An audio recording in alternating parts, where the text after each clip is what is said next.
there's kind of a story within the story in the book that has to do with the Native American woman who my character Venus encounters in the desert at night. And this Native American woman tells the story of the coyote.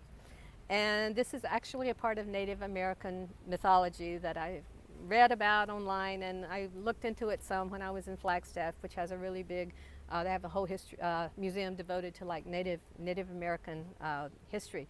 So the story is that there's a character that shows up in a lot of Native American mythology, the Trickster, and it's a coyote. And he's always just mischievous, naughty, not in an evil way, but just trying to mess with people.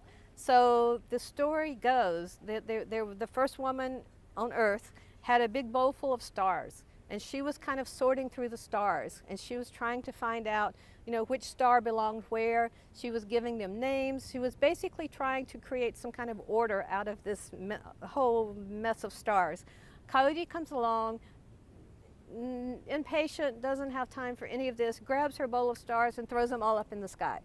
And that's why the stars are spread out the way they are, and that's why there's really no order that you can see just by looking into the stars. It's all the coyote's fault. So I thought this was like a good analogy for how we kind of look into space and how we think about space or the world beyond, you know, just where we can be and see and hear, just our local environment. There's not much out there that we can absolutely make sense of. And a lot of what I'm writing about in my book, the astronomy part with people looking at Mars and trying to see if there is actually people there, Martians, and then the JPL part of the story where people are sending spaceships to Mars so we get pictures back so we can see for sure what it looks like. I think that's all in pursuit of trying to understand what we don't understand, or trying to create some knowledge base or some kind of order or some kind of sense out of something that, you know, otherwise we just look in the sky and it doesn't make any sense to us at all. And we think if we work hard enough and try hard enough and build the right machines and do the right things, we can eventually understand it all.